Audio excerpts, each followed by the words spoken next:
as we go live here, of course. Good morning. Hi, Gerry Organ. It's Mike Richards calling from rawmikerichards.com. Hey, Mike. What's up?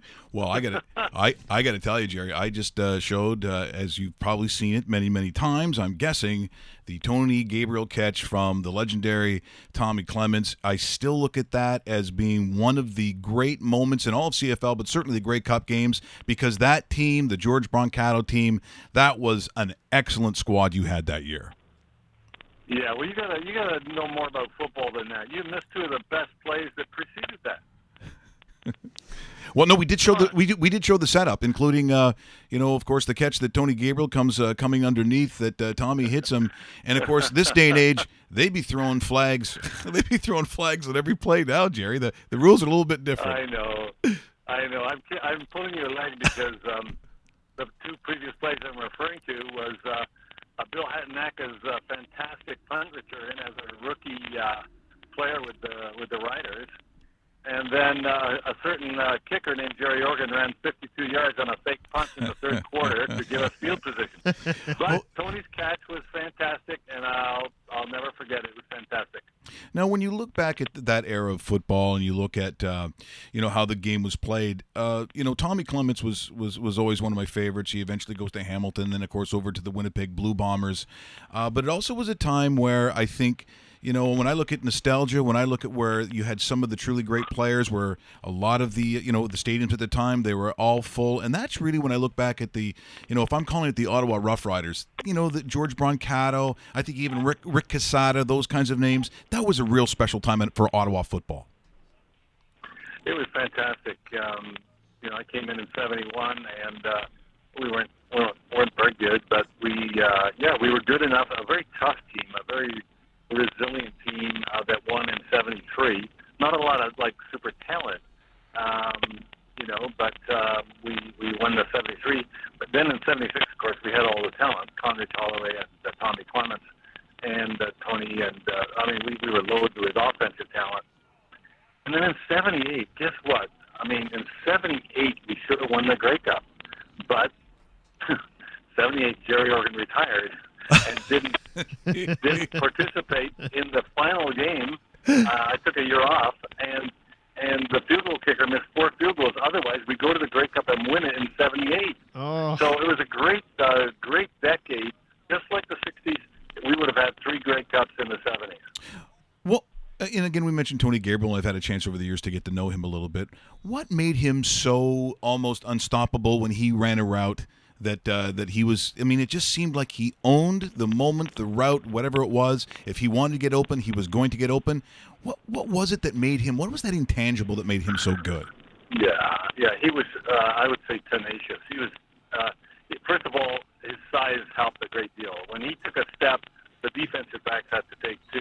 So, he was a big guy, big strides, big hands, totally unintimidated by anything, and so very courageous player, and he was just the heart of the team as far as his voice is concerned, because as you know, he's called the Gabber for a good reason. He loves to talk, and so no, he was a true performer, and even to this day, a couple of days ago, I was at a party for Peter Senison's birthday, and Tony Gabriel called, and wanted to talk to each of the players that were there, and he went on for like a half an hour. That's Tony Gabriel, and he's definitely a classic from the past. Yeah, definitely. Gerry, great to talk to you. David Bastel here. Good morning. I wanted to ask you off the top, just to kind of rewind things a little bit, but how does a guy that was born in England move to Canada and turn into this CFL legend, among other things? How did this all come to be?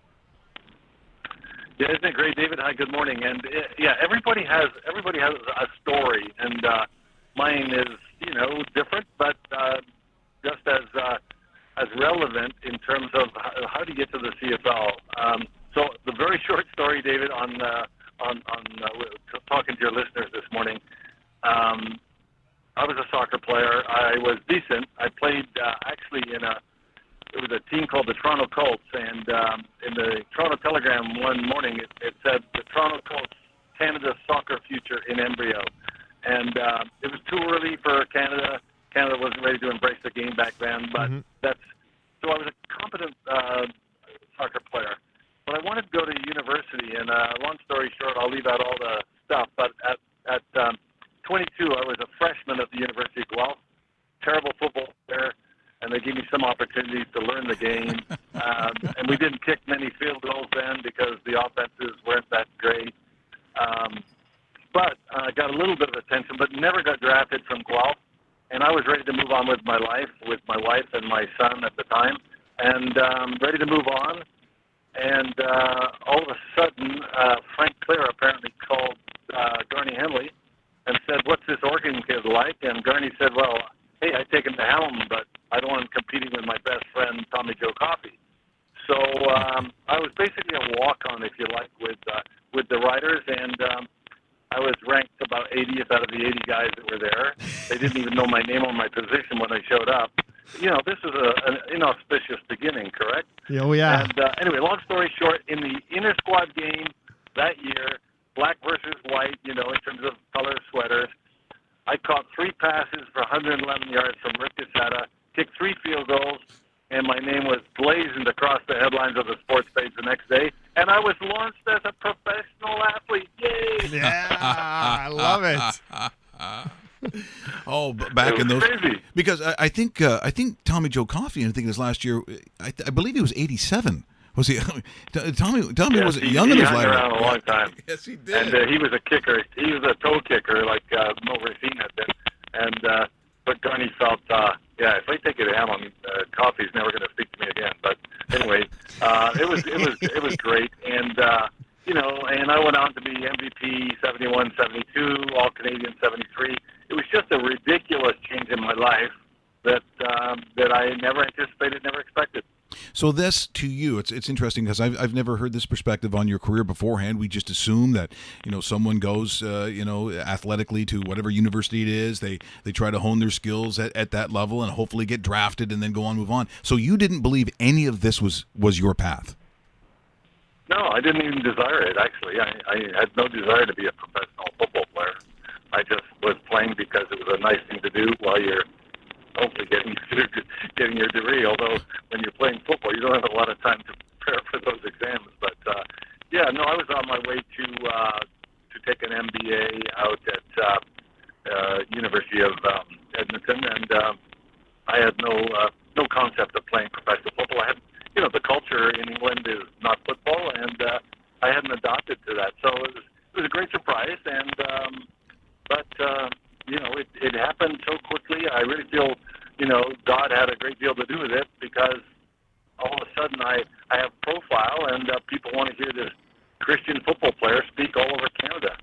Well, and that's why I sort of bring that up in, you being a person of faith, that sometimes we know that there is a sort of preordained path that you're not aware of, but somebody else has all the pieces of the puzzle. Yeah, and right. this was part of what your path was to be, so you could spread that message, and this became a vehicle for that. Therefore, I think when you are a person of faith, I think you look back on it and say, even though you didn't particularly plan that, somebody else did.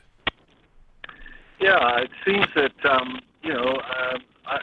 I'm going to have that kind of a relationship with God, then God seemed to orchestrate it so that I would have a platform. Because prior to that, of course, there was no platform for me.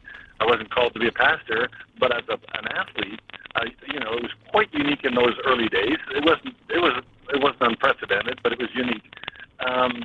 And Lori and I got to travel, all around North America and around the world, actually, as a result of my faith and my football.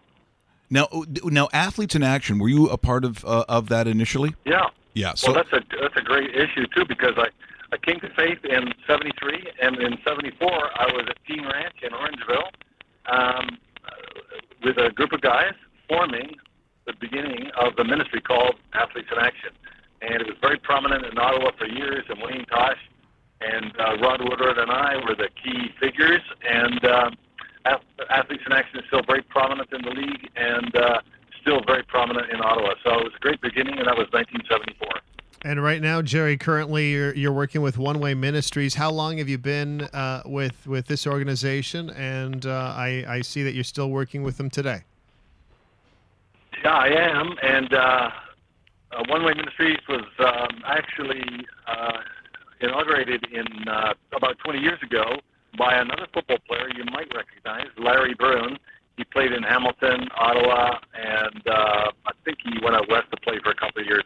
But he played with us for about 3 years, and he had this great passion, I guess, after football to do something significant, and he began a ministry called One Way Ministries as a ministry to pastors and other leaders in the city, and that's what we've been doing for the last 20 years. I've been with them on the board initially and then on staff all of those 20 years. Oh, that's fantastic, Gerry. I also think that, speaking of fantastic, I love to see the revival of football back in Ottawa. The stadium is beautiful. They've got a team that's very, very competitive. The Red Blacks took a while to get used to that name. I mean, we're from Canada.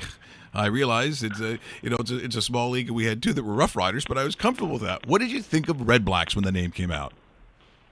I thought it was a joke, actually. No, I did. I thought they were going to throw that name out there so that people would reject it and then come back the next week with the real name. I really did. But you know what? Hey, it swings rather nicely now, and everybody's over it, so it's great. Nobody mentions it anymore. Well, I shouldn't say that. Anybody hearing it for the first time always look at you and say, "Pardon?" Yeah. Red, black. But it's definitely attached to a team now. It's a good logo. It's a great brand, and it's working fine now in the league. But wow, it was a real stretch in the early days for alumni to embrace it. Gerry, thanks so much for joining us here this morning. Been a real pleasure catching up. And again, I saw a lot of the alumni at the last game that they showed, and there was Russ Jackson again. There's a very proud heritage and a great lineage, I would say, when it comes to football in Ottawa. I'm so glad it's back, and you were a big part of that. So thank you so much for joining us here this morning. It's been a lot of fun. I just wanted to know that I was expecting you to call me and say we've canceled your program. We're going to talk to Duron Carter. But thank you for the privilege of just talking about my faith and my football career, and I've enjoyed it very much. Thank you very much. We'll catch up again soon, Gerry. Thanks, Gerry. Bye-bye. Bye now. That is Gerry Organ joining us here this morning. And